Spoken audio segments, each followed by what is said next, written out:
मेरी आवाज़ आ रही है सबको? जी जी आ रही है। सही।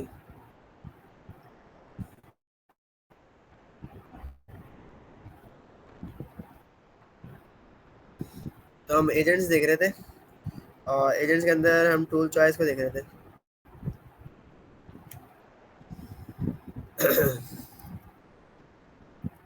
ठीक है, तो मैंने यहाँ पे क्या किया था, मैंने यहाँ पे दो अलग एजेंट में दो टूल ऐड और सब्ट्रैक्ट, और इसमें मैं रिक्वायर्ड कर रहा हूँ तो वो टूल कॉल कर रहा है। ठीक है, अगर जो मेरा क्वेश्चन है व्हाट इज 2+2, तो वो ऐड वाला टूल लाजमी कॉल करेगा। सही है, रिक्वायर्ड का मतलब है तुम्हें कोई एक टूल लाजमी कॉल करना है, एजेंट को मैं बता रहा हूँ। तो अगर मैंने व्हाट इज 2+2 बोला तो उसको ऐड वाला टूल ये देखे, नेम क्या है ऐड और आर्गुमेंट्स दे दिए, तो उसने लाजमी कॉल किया। सही है, लेकिन अगर मैं इसको रिक्वायर्ड कर दूं और मैं यहाँ पे पूछूं हेलो, तो अब तो हमारा क्वेश्चन टूल से रिलेटेड तो नहीं है ना, लेकिन फिर भी ये कॉल करेगा। क्यों करेगा? क्योंकि हमने रिक्वायर्ड दिया वैसे।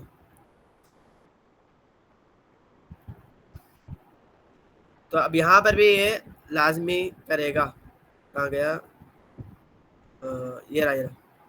ठीक है, इसने ऐड को कॉल करा और उसने अपने से अपनी मर्जी से कोई भी आर्गुमेंट दे दिए, क्योंकि इसने हमने रिक्वायर्ड किया हुआ था। सही है, अब एक और चीज़ आती है, यहाँ पे हम टूल का नाम भी दे सकते हैं। जैसे कि इस एजेंट के पास दो टूल है, सब्ट्रैक्ट और ऐड।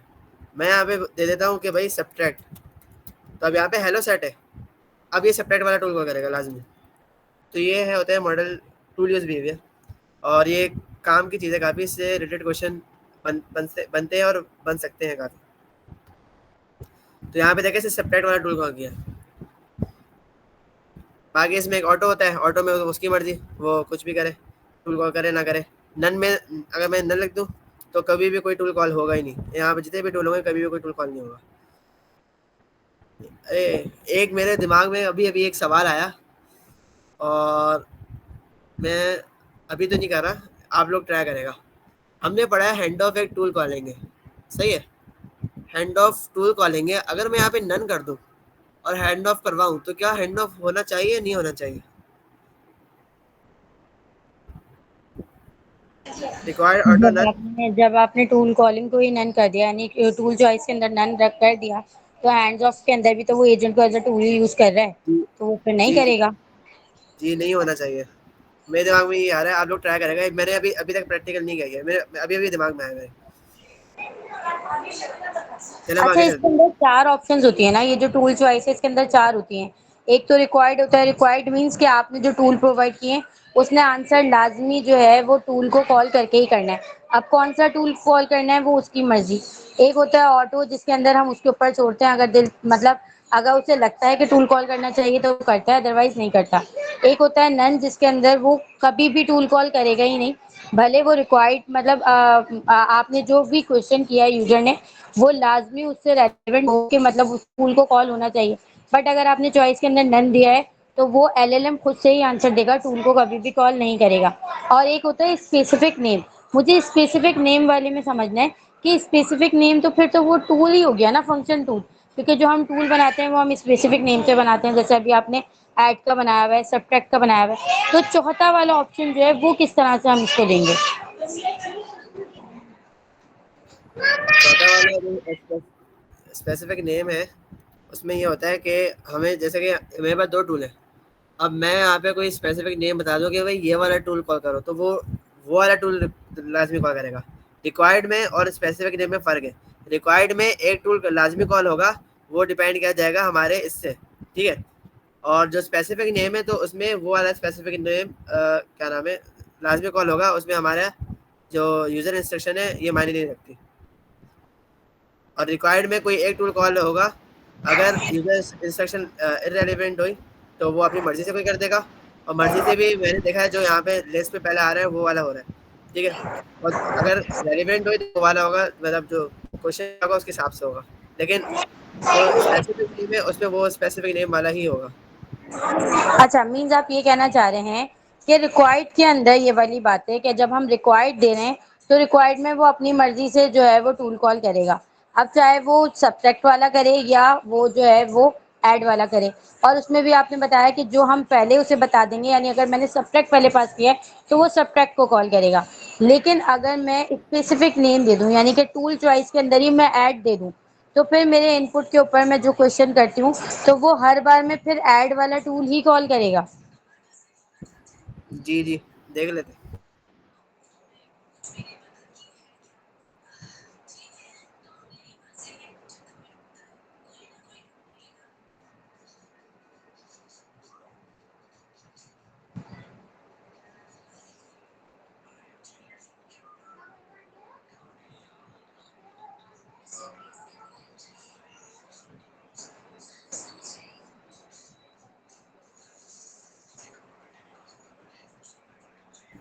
देखिए यहाँ पे ऐड वाला टूल कॉल हुआ है, जबकि मैंने क्वेश्चन माइनस का किया था।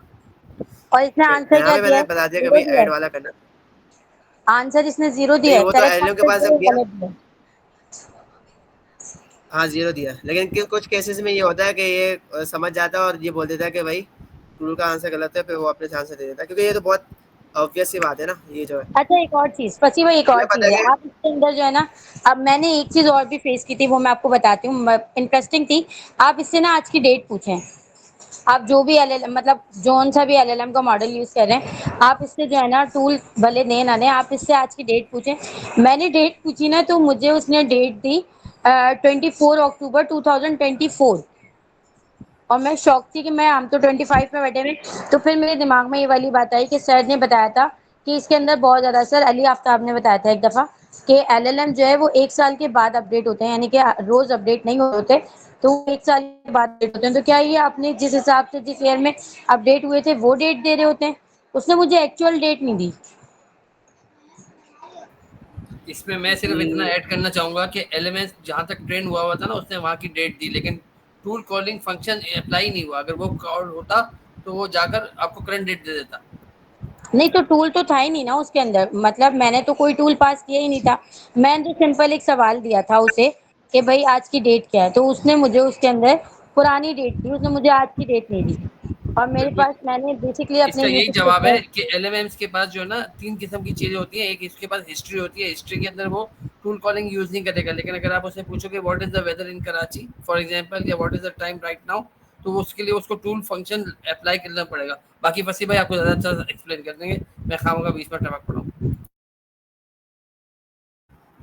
तो जो उसमें ट्रेन डेटा है वो पुराना है, तो उसके हिसाब से ही वो एलएलएम रिप्लाई देता है। अब यहाँ पे जो हम कॉल कर रहे हैं ना, क्या नाम है, एक तो है चैट जीपीटी को पूरा इन्वायरमेंट मिला हुआ है, उसको सारी चीज़ें मिली हुई है, सही है।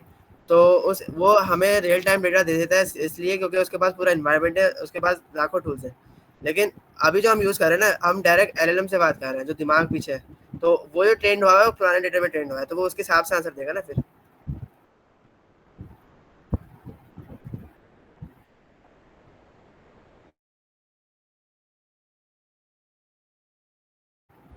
आगे चलते हैं। मैं सोचा था कि अभी आज हम बुक्स भी कर लेंगे, लेकिन देखते हैं टाइम मिला तो कर लेंगे। हमने टूल्स पढ़ लिया, उसके बाद ये एमसीपी टूल्स, मतलब टूल टॉपिक नहीं पढ़ा है मैंने, बस ये एट्रीब्यूट पढ़ा है, हमने पढ़ा है। क्योंकि टूल टॉपिक बहुत डिटेल टॉपिक है, और ये पहले आई थिंक हो चुका है ये। तो ये एमसीपी ये दो तो नहीं है, इसको फिलहाल के लिए वो करते हैं। इनपुट गार्डियल्स, आउटपुट गार्डियल्स, इसकी रिकॉर्डिंग सेव है, और ये भी बहुत अच्छे से पढ़ा चुका हूँ, पढ़ चुके हैं हम लोग। तो हम इसकी एग्जांपल देख लेते हैं, इनपुट गार्डियल्स और आउटपुट गार्डियल्स की।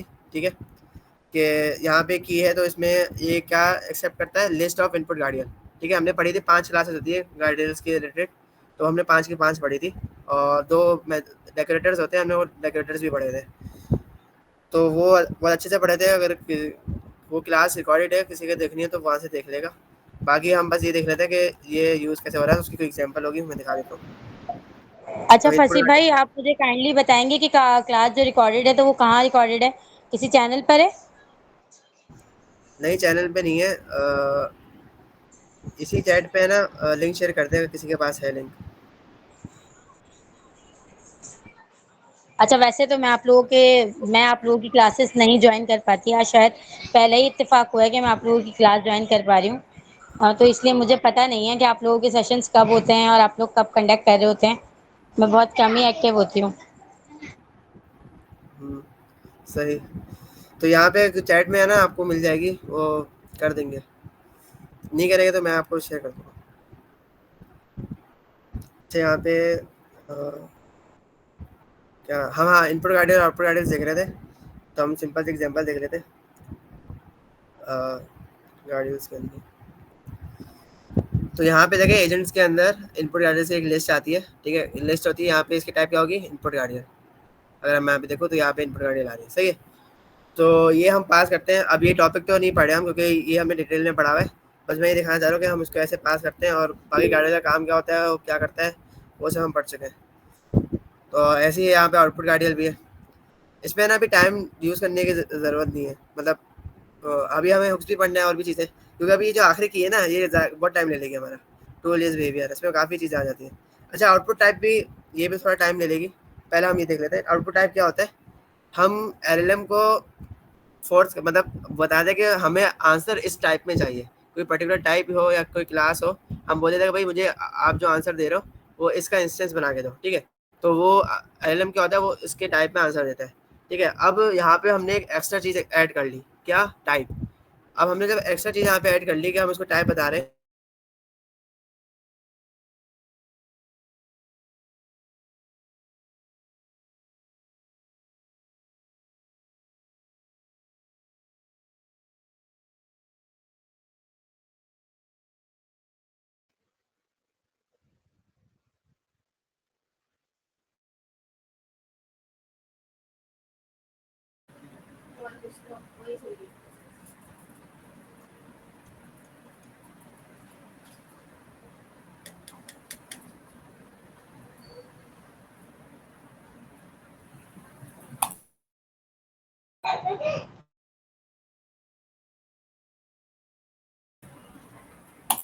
एवरीवन, ये सेशन कब से स्टार्ट हुआ है और ये रेगुलर बेस होता है या कब किस टाइम होता है?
अस्सलाम वालेकुम, आवाज़ आ रही है?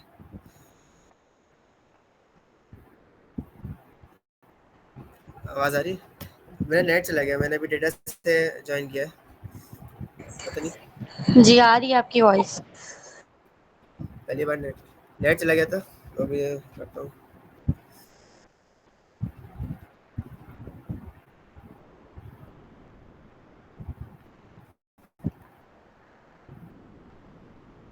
आखिरी बात क्या की थी मैंने?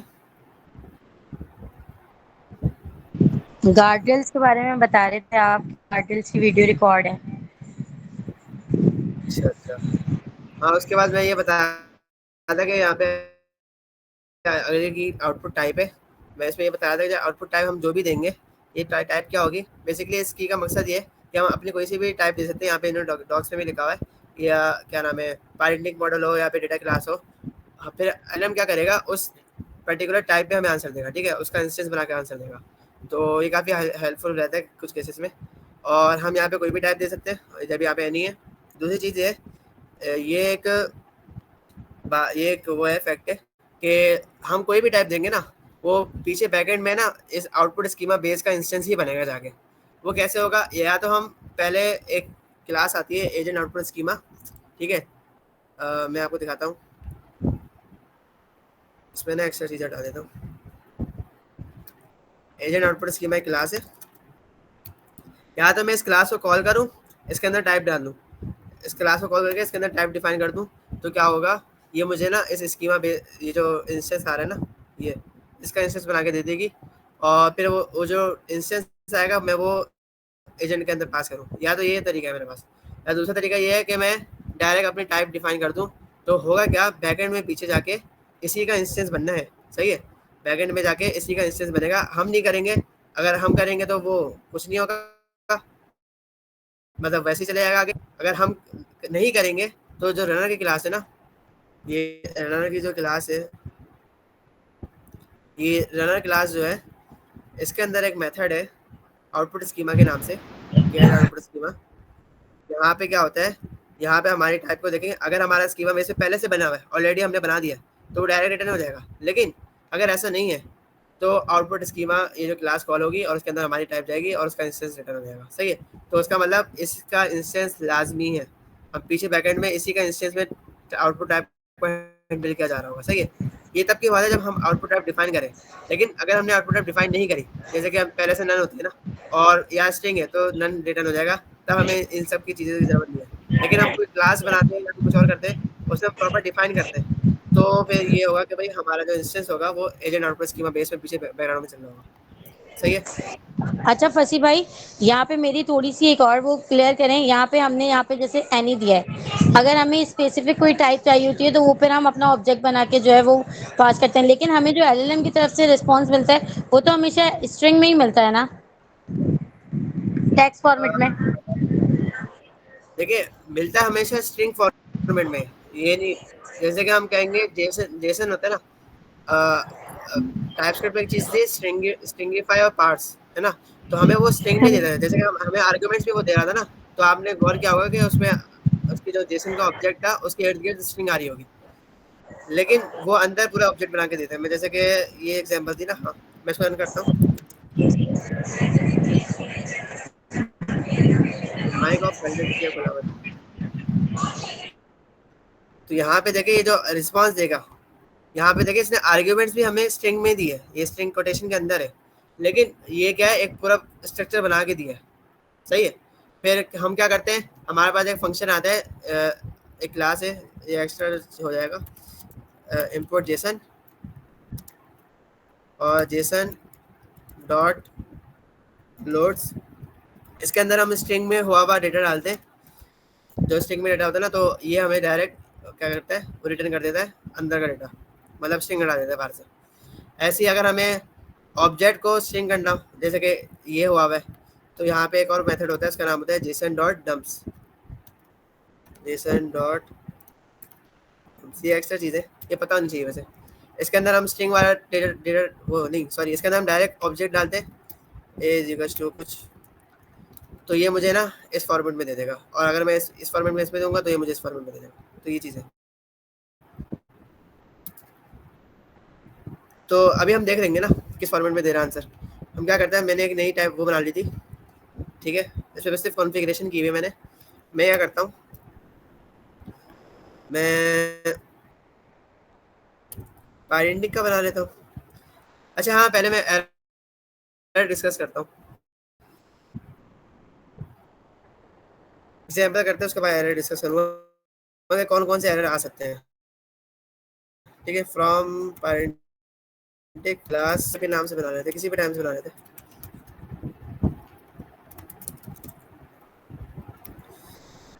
इसमें मैं क्वेश्चन ले लेता हूँ, str, बाकी आंसर भी ले लेते str।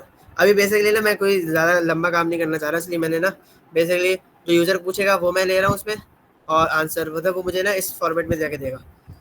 तो अब मैं क्या करूँगा, मैं एक एजेंट बनाता हूँ, एजेंट नेम असिस्टेंट इंस्ट्रक्शंस। अब वैसे इंस्ट्रक्शन की ज़रूरत भी नहीं थी, you are a helpful assistant. और इसमें मैं आउटपुट टाइप में इसको बता देता हूँ कि तुम्हें जो जिस आउटपुट टाइप में देना है ना वो ये है, सही है। अब मैं इसको सिंपल सा वो कर देता हूँ, क्या नाम है, चलाता हूँ उसको, रनर डॉट रन सिंक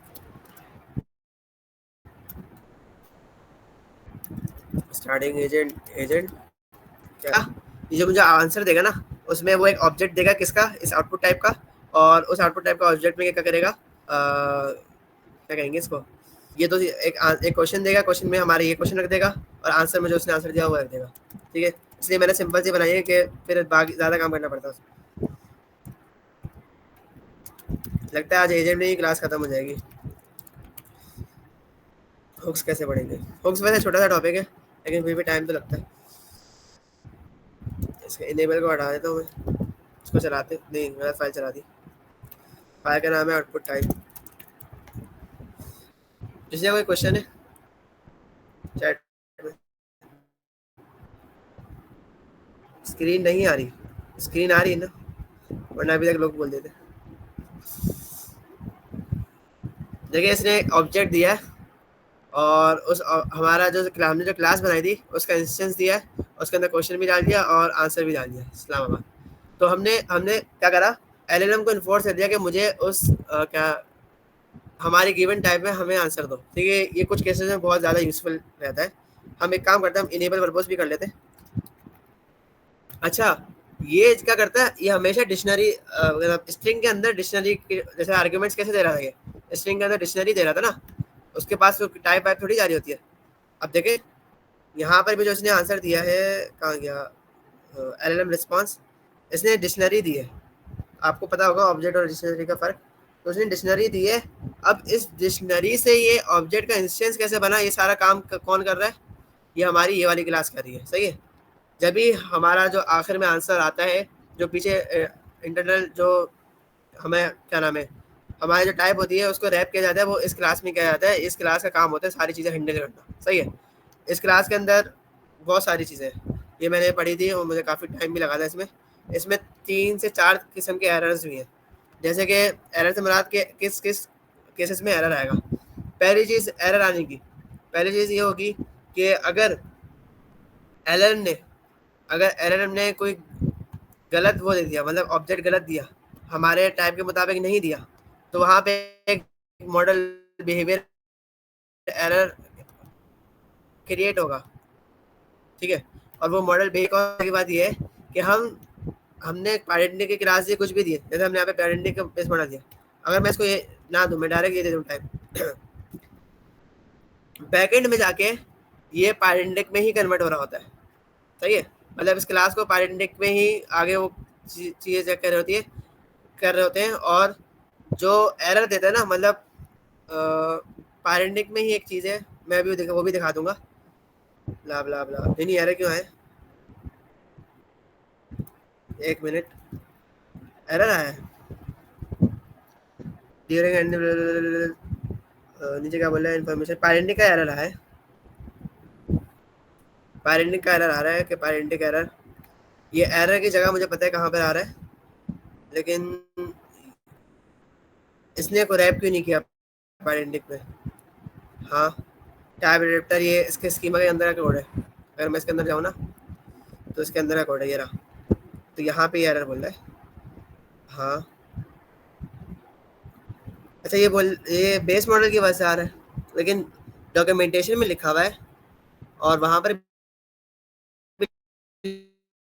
लिखा हुआ है कि हम उसने उसने साफ साफ लिखा है भाई, या तो डेटा क्लास हो या फिर पेरेंटिंग का मॉडल हो या फिर हमारी कोई किसी भी क्लास हो। कहाँ गया आउटपुट टाइप, ये रही। If you want to run output type को कहाँ पे किया हुआ है, कोड में डिफाइन किया हुआ था ना।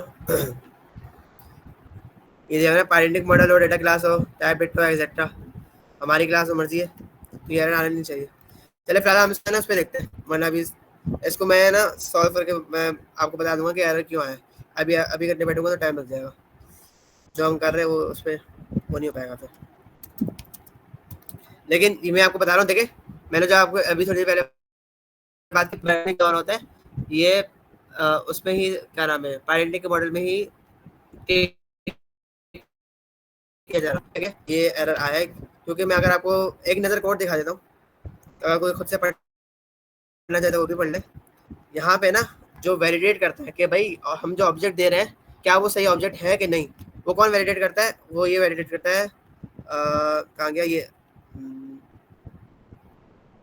वैलिडेट करता है। ठीक है, वैलिडेट जेसन स्कीमा, ये इन्होंने अपनी फाइल बनाई है, लेकिन जो मेन चीज़ है यहाँ पे वो ये type adapter dot validate Jason, ये वैलिडेट कर रहा होता है। सही है, अगर इसमें मैं कोई ऐसा ऑब्जेक्ट दे दूँ, जैसे कि मैंने जो यहाँ पे क्वेश्चन और आंसर दोनों है, इसकी दोनों कीज़ है, लेकिन मैं सिर्फ क्वेश्चन प्रोवाइड करूँ, यहाँ पे कोई और डेटा प्रोवाइड करूँ जो हमारे गिवन टाइप का इंस्टेंस नहीं है, तो यहाँ पे एरर आ जाता है। और यहाँ पर एरर आएगा तो यहाँ पे क्या करेंगे, एक्सेप्शन में मॉडल बिहेवियर एरर एरेज कर देंगे, जो मैंने आपसे बात करी। अगर एलएलएम कोई ऐसा डेटा दे देता है जो हमारे आउटपुट टाइप में नहीं, मतलब उसका इंस्टेंस नहीं है, तो क्या होगा, मॉडल बिहेवियर एरर आ जाएगा। मॉडल बिहेवियर एरर आने के दो और केसेस है, वो भी मैं आपको बताता हूँ, लेकिन उससे पहले एक इंटरेस्टिंग चीज़ है, जिसने ये क्लास पढ़ी है ना उसको पता होगी, और देखते हैं आप लोग को पता थी या नहीं। अगर मैं यहाँ पर जैसे कि मैं यहाँ पे क्या करा, मैंने यहाँ पे आउटपुट टाइप डायरेक्ट ले ली, सही है।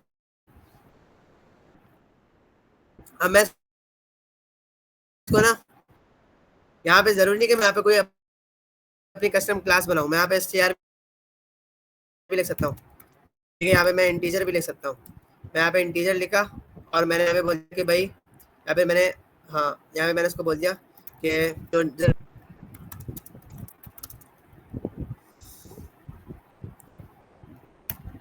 एनी रैंडम नंबर ये बोल देते हैं। ठीक है, मैं इसको बोलता हूँ कोई रैंडम नंबर बताओ तो वो इंटीजर में आंसर दे देगा, तो यहाँ पे मैं कुछ भी लिख सकता हूँ। लेकिन एक मज़े की चीज़ है,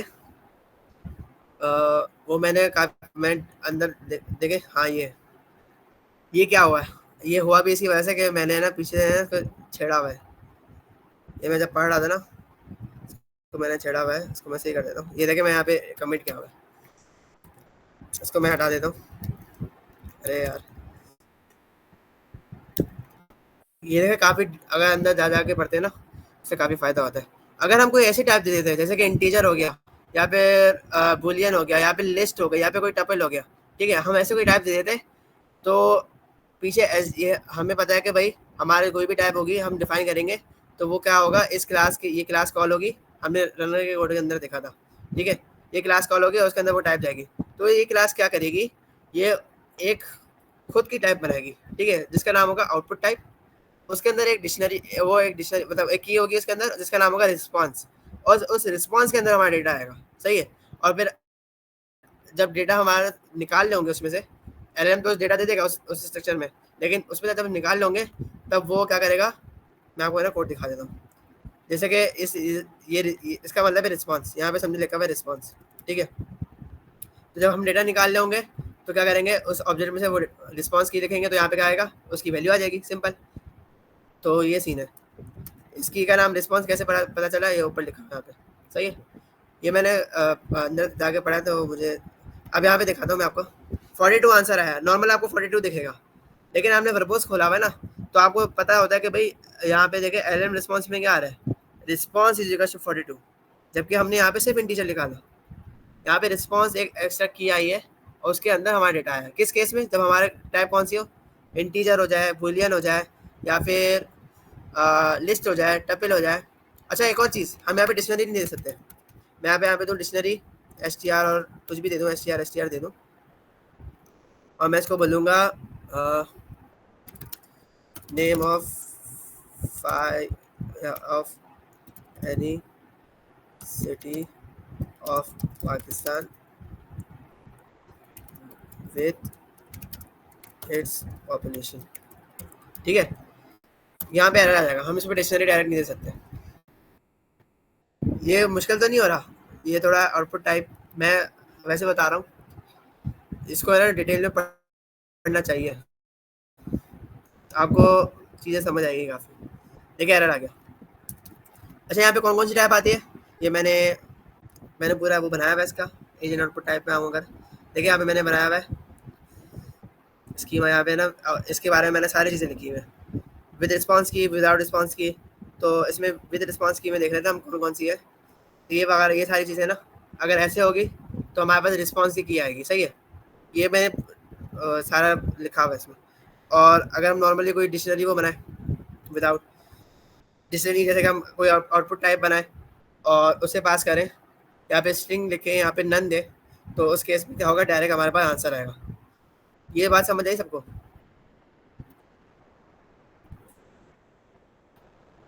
वैसे ये बहुत आसान सा टॉपिक था, मैंने थोड़ा डिटेल में बता दिया, इसमें ज़्यादा कुछ था नहीं।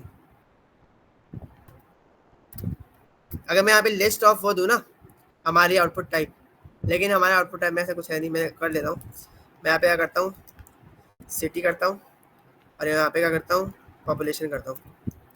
ठीक है, तो मेरा क्वेश्चन है ना उसके हिसाब से मैंने यहाँ पे करा सिटी पॉपुलेशन। अब मैं बोलूँगा मुझे लिस्ट दे दो इसकी, तो अब इस केस में मेरा उसमें आएगा रिस्पॉन्स के अंदर डेटा आएगा। रिस्पॉन्स एक की एक डिक्शनरी वो बन जाएगा, क्या नाम है, ऑब्जेक्ट बनेगा, उसके अंदर रिस्पॉन्स एक की होगी। देखिए रिस्पॉन्स एक की है, उसके अंदर यहाँ पर आई है। सही है, सिटी। और लेकिन आखिर में हमें तो बिल्कुल वैसे लिस्ट के साथ शुरू हुआ है। क्यों ये ऐसा क्यों हुआ है? ये ऐसा इसलिए हुआ है क्योंकि इस ये वाला कोड यहाँ पे चल रहा है। यहाँ पे क्या बोल रहा है ये नीचे था, ये जो हमारे रिस्पॉन्स की है उसके अंदर से वो डेटा दे दो। सही है, अगर मैं यहाँ पे ये हटा देता हूँ, तो जो मैंने पहले हटाया हुआ था, मैं पहले पढ़ रहा था, तो यहाँ पे देखे मुझे रॉ फॉर्मेट में मिल जाएगा, जिस फॉर्मेट में आ रहा होगा। सबको क्लियर है ये?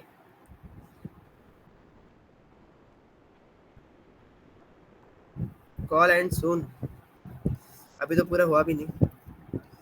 सही है, देखिए हमें रिस्पॉन्स उसमें मिल गया।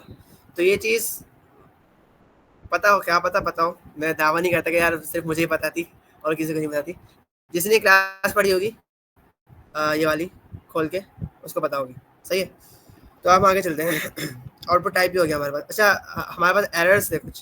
पहला एरर हमने देखा, क्या एरर था, मॉडल बिहेवियर एरर आया था कि हमारे अगर एलएलएम ने कोई गलत टाइप दी थी और हमारे एक्सपेक्टेड टाइप कुछ और दी, तो मॉडल बिहेवियर एरर आएगा। एक और केस ये है, मैं कोड से दिखा देता हूँ आपको, दो मॉडल बिहेवियर एरर और थे यहाँ पे। पहला मॉडल बिहेवियर एरर ये, इसका मतलब ये है कि वैलिडेटेड डेट, हाँ जो यूजर ने दिया हो।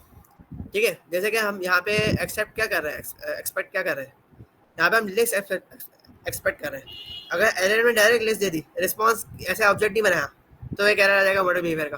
ठीक है, दो चीज़ें हो गई, दो एरर हो गए। पहला एरर क्या होगा कि हमारे गिवन टाइप में डेटा नहीं दिया, डिफाइन टाइप में नहीं दिया। दूसरा मॉडल बिहेवियर एरर क्या होगा कि अगर हमने कोई ऐसी टाइप दी, जैसे कि लिस्ट दी है, लिस्ट के केस में हमें पता है कि रिस्पॉन्स की बनेगी, लेकिन उसने रिस्पॉन्स की नहीं, उसने डायरेक्ट ये लिस्ट दे दी, तब भी एरर आएगा। ठीक है, अगर ये डिक्शनरी का वो ना हो, इंस्टेंस ना हो।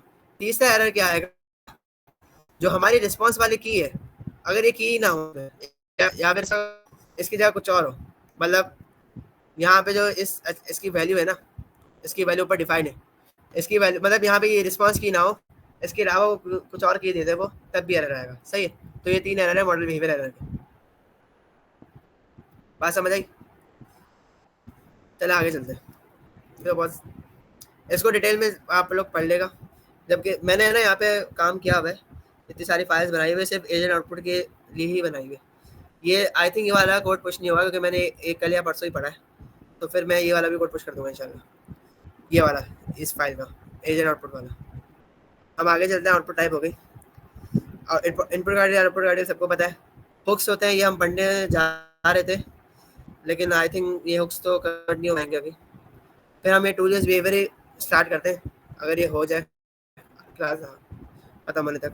मेरे पास यहाँ पे टाइम नहीं आ रहा, किसके पास टाइम आ रहा है तो बता दे कितना मिनट कितने मिनट। तो एजेंट के अंदर एक और चीज़ है टूल यूज बिहेवियर। अरे इसके मेथड्स भी तो हैं, ये भी हमने एक भी नहीं पढ़ा, काफ़ी डिटेल में चले गए आज। 5 मेथड्स है इसके, एस टूल और बाकी क्लोन है, उसके अलावा गेट सिस्टम प्रॉम्प्ट है, गेट ऑल टूल्स है, गेट एमसीपी टूल्स है। ये 5 मेथड्स हैं। उसका मतलब एक और क्लास होनी होगी, उसमें हम ये कवर करेंगे जो बचा है, उसके अलावा हुक्स पढ़ेंगे इंशाल्लाह। कल पढ़ेंगे 12 बज गए। हाँ अभी बस ये क्लास जब तक चल रही है तब तक हम इसको टूल यूज बिहेवियर देख लेते हैं। हमारे पास 4 तरह के टूल यूज बिहेवियर होते हैं। मैं गलत जगह डाल लूँ एजेंट के अंदर हम इसको भी कमेंट कर देते हैं फिलहाल के लिए। एजेंट के अंदर 4 तरह के टूल यूज बिहेवियर होते हैं। पहला होता है रन एलएलएम अगेन, सही है, ये बाय डिफॉल्ट पे सेट होता है, ठीक है। इसके नाम से पता चल रहा है, इसका मकसद ये होता है कि जैसे कि हमने एक टूल कॉल करा, हम अब तक जो हमें पता था वो ये पता था कि हमने यूज़र ने क्वेरी की, जैसे हमारे पास एक एजेंट है, उसके पास टूल है और टूल कौन सा है, एडिशन का है सबसे आसान एग्जांपल, और यूज़र ने क्वेरी करी, यूज़र ने पूछा कि व्हाट इज़ 2 + 2। एलएलएम के पास क्या इससे होगा, क्या एलएलएम के पास 3 चीज़ें जाएगी, सिस्टम प्रॉम्प्ट, यूज़र प्रॉम्प्ट और टूल स्कीमा। एलएलएम क्या बोलेगा, एजेंट को बोलेगा भाई ये टूल है, इसका नाम ये है और इसके आर्गुमेंट ये है, तुम उसको कॉल करो, इसका जो भी आंसर है वो मुझे ला के दो, ठीक है। फिर मैं डिसाइड करूँगा कि ये फाइनल आउटपुट है कि नहीं, और फिर वो एक आंसर बना के देगा। ये हमारा नॉर्मल क्या फ्लो होता था, सही है, एजेंट का। लेकिन ये इसलिए होता था क्योंकि ये run LLM again by default set होता है। अगर हम एजेंट के अंदर चाहें तो यहाँ पे गलत एजेंट में आ गया, यहीं पर ऐसे है, तो यहाँ पे देखें बाय डिफ़ॉल्ट में क्या सेट हुआ है, रन एलएलएम अगेन। तो हमारे टूल का आंसर आता था और वो एलएलएम के पास जाता इसलिए था क्योंकि यहाँ पे सेट हुआ था कि रन एलएलएम अगेन, सही है। अगर हम यहाँ पे कर दें स्टॉप ऑन फर्स्ट टूल, इससे क्या होगा, हमारा जो आउटपुट आएगा, जैसे कि टूल कॉल हुआ ऐड का, हमारा आंसर आया 4, वो 4 आंसर एलएलएम के पास नहीं जाएगा, वो आंसर हमारे पास डायरेक्ट आ जाएगा और वो हमारा फाइनल आउटपुट बन जाएगा, ठीक है। ये बात समझ आई। स्टॉप ऑन फर्स्ट टूल में क्या होता है, हमारा फाइनल आउटपुट बन जाता है वो आंसर, और वो एलएलएम के पास नहीं जाता है। हम इसको चेक कर लेते हैं। हम इसको चेक ऐसे कर लेते हैं कि हमने अभी थोड़ी देर पहले वो बनाई थी, इसको ले आता हूँ मैं। अब बार बार टूल तो लिखने की जरूरत नहीं है ना। अच्छा ये जो मैं आपको बोल रहा था ना, इसको मैं ऐसे भी दे सकता था। ये जो आउटपुट टाइप थी ना, इसको मैं क्या करता, मैं यहाँ पे एक क्लास कॉल करता और इसका इंस्टेंस दे सकता था, तो ये भी एक्सेप्टेबल है क्योंकि हमें पता है भाई इसके ये स्कीमा बेस से ही इनहेरिट होके आ रही है, सही है। ठीक है, अभी इसको हम कमिट करते हैं। फंक्शन टूल हमने बना लिया, हम यहाँ पर इसको कॉपी करते हैं। ये एजेंट में पूरे हो गए भाई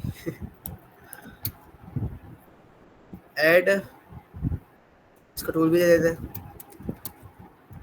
ठीक है, ऐड दे दिया। अब रन एलएलएम अगेन है। अगर मैं इससे पूछता हूँ कि व्हाट इज 2 + 2, तो हमें पता है कि भाई क्या होगा, टूल कॉल होगा, उसका आंसर एलएलएम के पास जाएगा, फिर एलएलएम आंसर देगा फाइनल आउटपुट, सही। ये कहाँ आंसर आया है, ऐड में आया है, क्यों आया है, अच्छा मैंने कॉमा नहीं दिया, सॉरी। 15 मिनट रहते हैं, सही है, 15 मिनट में थोड़ा बहुत तो हो जाएगा।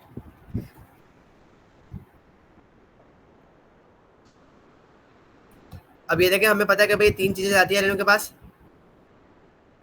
और एलएलएम ने यहाँ पे देखे 3 चीज़ें गई, एलएलएम ने क्या करा, एलएलएम रिस्पॉन्स क्या आया, एलएलएम रिस्पॉन्स ये रहा। एलएलएम रिस्पॉन्स में क्या बोल रहा है वो, कि भाई किधर है, ये रहा, तुम ये टूल कॉल करो, उसका नाम ये था और उसमें ये आर्गुमेंट्स डालो। फिर यहाँ पे टू कॉल हुआ, उसका 4 आंसर आया। उसके बाद ये दोबारा टर्न चली है, अब देखिए टर्न 2 लिखा है यहाँ पे, दोबारा टर्न चली है और दोबारा एजेंट लूप है ना ये पूरा, तो एजेंट लूप दूसरी दफ़ा चला और यहाँ पे वो आंसर गया एल के पास, फिर एल ने आंसर बना के दिया 2 + 2 = 4। लेकिन अगर मैं यहाँ पे कर दूँ स्टॉप ऑन फर्स्ट टूल तो ये दूसरी टर्न नहीं चलेगी। फिर हमारा जो टूल का आंसर होगा, जैसे कि हमारे टूल का आंसर क्या है, एक इंटीजर है, इंटीजर पे क्या आएगा 4 आएगा इस केस में, तो हमारा इंटीजर ही आएगा आंसर देखिएगा। और ये मतलब जो टूल का आंसर होगा वही हमारा आंसर हो जाएगा, जो पहले टूल का आंसर होगा।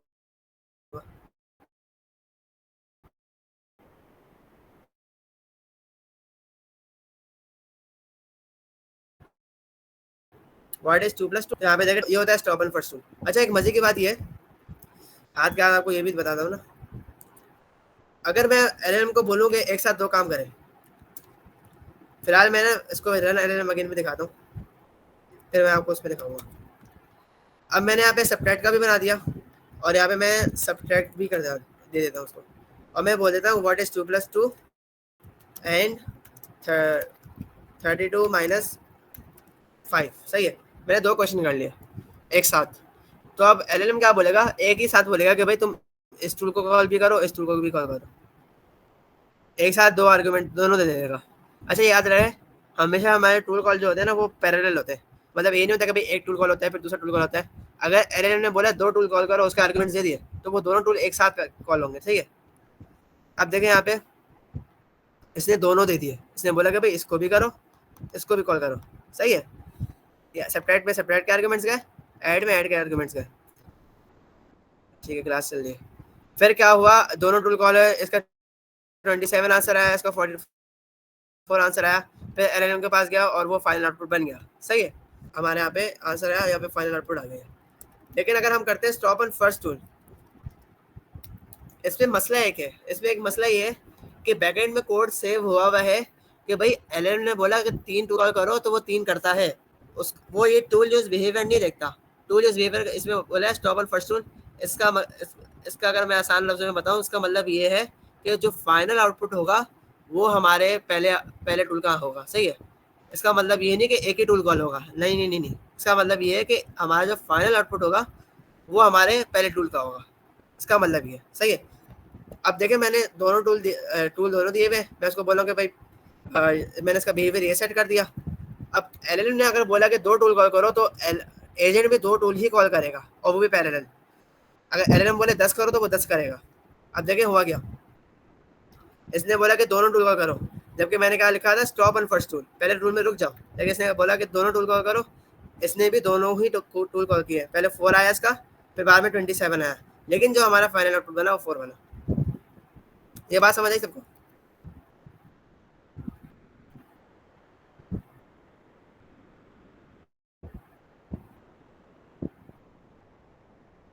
ये बात समझ आई? यस।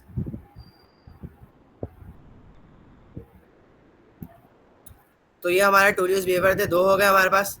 थर्ड जो है ना उसके क्लास है, और वो आई थिंक दे देता हूँ, वैसे होनी चाहिए।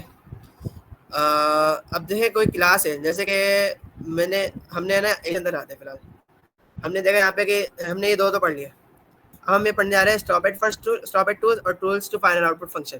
ठीक है, अब इसमें स्टॉप एट टूल्स है, ये हमारी क्लास है। अब ये मैं अगर इंपोर्ट कर रहा हूँ ना यहाँ से इंपोर्ट करने में ना मुझे देखा कोई सजेशन नहीं आ रही, ना मुझे बता रहा है कि भाई यहाँ पे एक क्लास मौजूद है। यहाँ पे जो सजेशन आती है ना वो पता है कौन सी आती है, अगर ये हमारा एजेंट एक मॉड्यूल नहीं है, ये एजेंट हमारा एक पैकेज है। पैकेज और मॉड्यूल में फ़र्क ये होता है, जैसे कि एक फोल्डर है एजेंट्स का, ये रहा, इसके अंदर अगर कोई इनिट की फाइल है _ init _ तो वो हमारा मॉड्यूल ट्रीट नहीं होता, वो हमारा पैकेज ट्रीट होता है। सही है, अगर मैं इसे खोलूँ तो यहाँ पे देखिए एक इनिट की फाइल होगी, ये रही, तो हमारा पैकेज बन गया। अब इस पैकेज के अंदर ये जो आखिर में ऑल वेरिएबल है ना, ये वाला, ये एक्स्ट्रा नॉलेज दे रहा हूँ मैं आपको, इसके अंदर जो जो चीज़ है ना ये सारी चीज़ें हम इंपोर्ट करा सकते हैं एजेंट से। जैसे कि यहाँ पे क्या है, यहाँ पे मैं किसी भी कस्टम स्पेंड डेटा, मैं इसको कॉपी करता हूँ, मैं एजेंट में आता हूँ, मैं यहाँ पे करता हूँ, यहाँ देखिए सजेशन आ रही है मुझे, मैं ये सारी चीज़ें इंपोर्ट करा सकता हूँ यहाँ से। ठीक है, अब यहाँ पे देखिए जो पहले लिखा होता है स्टॉप एट टूल्स, इसकी सजेशन नहीं आ रही, क्यों नहीं आ रही? क्योंकि ये इस लिस्ट में मौजूद नहीं होगा। क्या ये स्टॉप एट टूल्स इस यहाँ पे मौजूद है? स्टॉप और एट टूल्स ये यहाँ पर भी मौजूद नहीं है, सही है। तो हम क्या करते हैं, वैसे ये एक्स्ट्रा काम है, हम क्या करते हैं, मैं आपको बस एक नॉलेज दे रहा हूँ। एजेंट की क्लास में स्टॉप एट टूल्स मौजूद है? हाँ मौजूद है भाई, यहाँ पे बना है। तो हम क्या करते हैं, इसको है ना वहाँ पे जाके हम क्या करते हैं, यहाँ पे जाके डॉट एजेंट कहीं लिखा हुआ है, नहीं लिखा ना, हम अपने से लिख देते हैं। मैं करता हूँ from dot agent import stop at tools, ये हमारे पास स्टॉप एट टूल्स आ गया। हम इसको डायरेक्टली हमारी फाइल में भी बुला सकते थे। कैसे बुला सकते थे? From agent dot agent import stop at tools, यहाँ पे देखिए सेशन आ रही है मुझे, लेकिन मैंने क्या करा, मैंने इसको वहाँ पे बुला लिया। अब इसको मैं इस लिस्ट में दे दूंगा। जब मैं इसको इस लिस्ट में दूंगा ना, तो अब ये मैं वहाँ पर भी यूज़ कर सकता हूँ, डायरेक्ट यहाँ से इम्पोर्ट कर सकता हूँ। अब देखिए यहाँ पे मैं अगर वो करूँ, ये आ गया मेरा, ठीक है। अब यहाँ पे सेशन आ रही है मुझे, और मैं यहाँ पे इसको इससे इम्पोर्ट कर सकता हूँ। ये एक एक्स्ट्रा नॉलेज थी, सबको समझ आई? बहुत सिंपल चीज़ थी, बेसिक थी। ये हमारे इनिट के फाइल के अंदर होता है। तो अब ये देखिए यहाँ पे सेशन आ रही है, मैं इसको यहाँ से भी यूज़ कर सकता हूँ।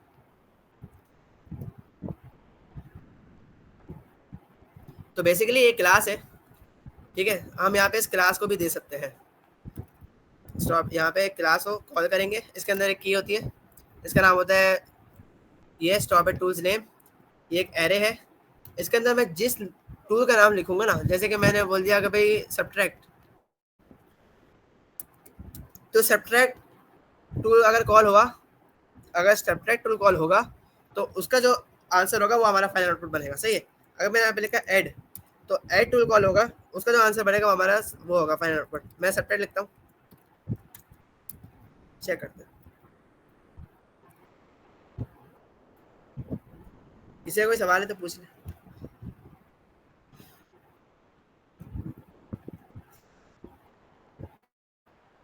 देखिए सब्ट्रैक्ट वाले का आंसर आया। स्टॉप एट फर्स्ट, जो पहले से लिखा था हमने, इससे पहले हमने लिखा था स्टॉप एट फर्स्ट टूल, उसका बिहेवियर था कि भाई जो पहला टूल कॉल हुआ उसका फाइनल आउटपुट हमारा आंसर होगा, उसका आंसर हमारा फाइनल आउटपुट होगा। अब स्टॉप एट टूल्स नेम का मतलब है कि इस लिस्ट में से कोई एक भी टूल कॉल हो जाए और उस लिस्ट में जो पहला टूल है इसका हमारा फाइनल आउटपुट बन जाएगा वो आंसर, ठीक है। तो बेसिकली ये हमारा, हमने 3 बिहेवियर पढ़ लिए। अब हम आगे 14 बिहेवियर भी पढ़ते हैं। टाइम कितना रहता है?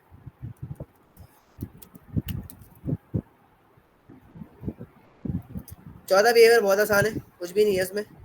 ये tools to final output function एक फंक्शन है, इसको हम देखें अगर, ये क्या है, बेसिकली ये एक कॉलेबल फंक्शन है जो एक कॉन्टेक्स्ट लेगा और लिस्ट लेगा टूल रिजल्ट्स की, ठीक है। और हमें एक tools to final output result का इंस्टेंस रिटर्न करेगा। ये फंक्शन एसिंक्रोनस भी हो सकता है, सिंक्रोनस भी हो सकता है, ये जो दोनों चीज़ें डिफाइन है, ठीक है।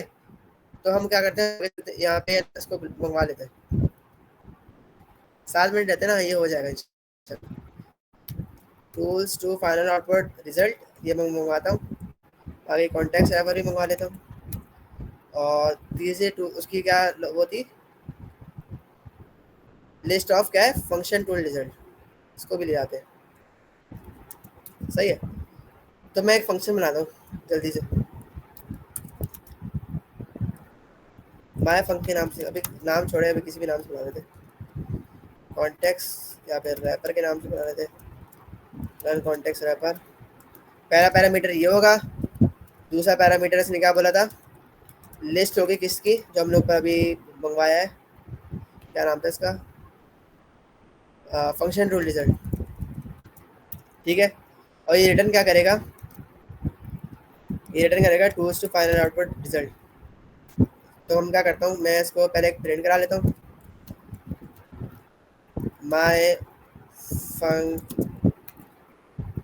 एग्जीक्यूटेड, उसके बाद मैं इसको रिटर्न करा देता हूँ, क्या, return tools to final output result. इसको कॉल करते हैं। इसके अंदर 2 चीज़ें होती है, इस फाइनल आउटपुट, क्या ये फाइनल आउटपुट है, मैं करूँगा हाँ ये फाइनल आउटपुट है, और दूसरी है फाइनल आउटपुट क्या है, यहाँ पे मैं कुछ भी लिख दूँ ना, हेलो वर्ल्ड। तो अब होगा क्या, अब इस फंक्शन में जो आंसर आ रहा है ना फाइनल आउटपुट, अब इस फंक्शन का आंसर हमारा फाइनल आउटपुट मिल जाएगा। तो बेसिकली इसका मकसद ये है। बाय फंक मैं यहाँ पास कर देता हूँ, मैं इसको चलाता हूँ, तो अब जो आंसर आएगा हेलो वर्ल्ड आंसर आ जाएगा, ना कि इसमें तो कोई आएगा। और मैं आपको है ना ये चीज़ भी, ये जो टूल रिजल्ट आ रहा है ना, इसको मैं प्रिंट करा के दिखाऊंगा। तो अब देखिए आखिर में आंसर आया हेलो वर्ल्ड, क्योंकि हमने बोल दिया था कि भाई ये फाइनल आउटपुट है, और हेलो हेलो वर्ल्ड हमने मतलब हार्ड कोड करके लिख दिया था कि भाई ये हमारा फाइनल आउटपुट होगा। तो यहाँ पे जो चौथा बिहेवियर था वो यही था कि हमारा कोई कस्टम फंक्शन हो जो एसिंक्रोनस हो सिंक्रोनस हो, मर्जी है हमारी, क्योंकि वहाँ पे क्या लिखा हुआ था, मे बी अवेटेबल, ठीक है, वो हमारी मर्जी है कि भाई सिंक्रोनस हो एसिंक्रोनस हो, और वहाँ पे हम क्या करेंगे, एक फाइनल आउटपुट रिटर्न करा देंगे। अच्छा ये जो ये माय फंक्शन एग्जीक्यूटेड, ये भी हमारा प्रिंट हुआ है, सही है जी। हम इसको भी देख लेते हैं इसमें क्या आ रहा है। इसमें बेसिकली ना टूल के रिजल्ट आ रहे होंगे, तो हम वहाँ से रिजल्ट निकाल के, मतलब इसका है ना, अगर मैं आपको यूज़ केस बताऊँ, हम ऐसा हो सकता है कि भाई हम टूल का रिजल्ट लें, फिर जो टूल का रिजल्ट आया उसको हम किसी स्पेशल फॉर्मेट में करें, या फिर यहाँ पे हम कोई एपीआई वाला कॉल करके कहीं पर उसको भिजवाएं और आखिर में फाइनल आउटपुट भेजें। तो वो सारी लॉजिक हम यहाँ बीच में लिख सकते हैं, तो ये इसका यूज़ केस बन सकता है। तो यहाँ पे देखिए क्या क्या आया है, इसमें टूल के रिजल्ट आया बेसिकली। पहला टूल कॉल हुआ है, उसका आउटपुट आया 4, ठीक है। ये पहला टूल ऐड वाला कॉल हुआ था, उसका आउटपुट 4 आया, दूसरा टूल आया 27 आया, लेकिन आंसर क्या बना, हेलो वर्ल्ड, जो हमने यहाँ पे रिटर्न कराया। सबको आगे समझ?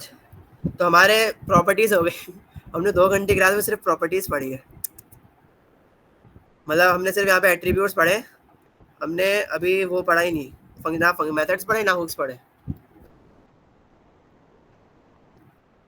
चले सही है, चलो डिटेल क्लास रही भाई, सारा पढ़ा देना मकसद नहीं था, मकसद था कि आप लोग को समझ आए। किसी का कोई क्वेश्चन है तो पूछ लें।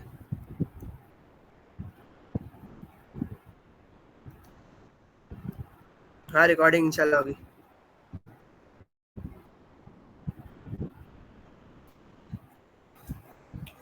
कोई क्वेश्चन है, कोई सवाल है, पूछ लें। आज पहली बार लोगों ने सवाल किए थे।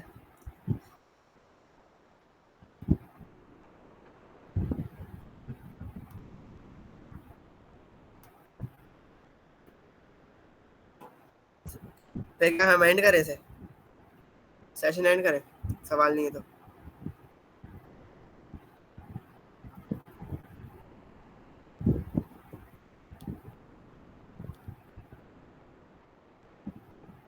जी पूछे, क्वेश्चन पूछे। अच्छा, अगर एक टूल का आउटपुट सेकंड टूल का इनपुट होगा तो पैरेलल टूल कॉल नहीं होगा? नहीं नहीं नहीं, बिल्कुल नहीं, क्योंकि एक टूल का आउटपुट सेकंड टूल का इनपुट ये कैसे बनेगा, इसके बीच में एलएलएम आना ज़रूरी है। एक टूल का आउटपुट आएगा, उसके बाद एलएलएम कॉल होगा, एलएलएम के पास वो आउटपुट जाएगा, एलएलएम पे दूसरा टूल कॉल करेगा, उसमें इनपुट डाल के, तो इसमें हमारे पास पैरेलल एग्जीक्यूशन तो नहीं होगी। एक टूल का आउटपुट दूसरे टूल का इनपुट बन ही नहीं सकता, उसको बनाने के लिए आपको बीच में एलएलएम डालना ज़रूरी है। वो एलएलएम वही आएगा, अगर उसमें है ना हम इसको वो कर सकते हैं, जैसे कि मैंने यहाँ पे आपको पता है, जैसे कि मैंने यहाँ पे वो मैंने हटा दिया गया, जैसे कि मैं 2 क्वेश्चन एक साथ कर रहा था, तो हमने देखा था कि 2 एलएलएम क्या बोला था, दोनों टूल को एक साथ कॉल करो, सही है। तो लेकिन मैं यहाँ पे इंस्ट्रक्शंस के अंदर, एजेंट के इंस्ट्रक्शन के अंदर मैं उसको बोल सकता हूँ कि भाई तुम पे लाजिम है तुम एक साथ 2 टूल कॉल नहीं करना, तुम पहले एक टूल कॉल करना, उसका आंसर है, फिर तुम दूसरा टूल कॉल करना। तो उस केस में फिर एलएलएम भी समझ जाएगा कि भैया मुझे एक साथ 2 को नहीं करना, सही है। अंजीला इस्माइल, सही है। एक क्वेश्चन है मोहम्मद अदनान, जी पूछे आप अदनान भाई।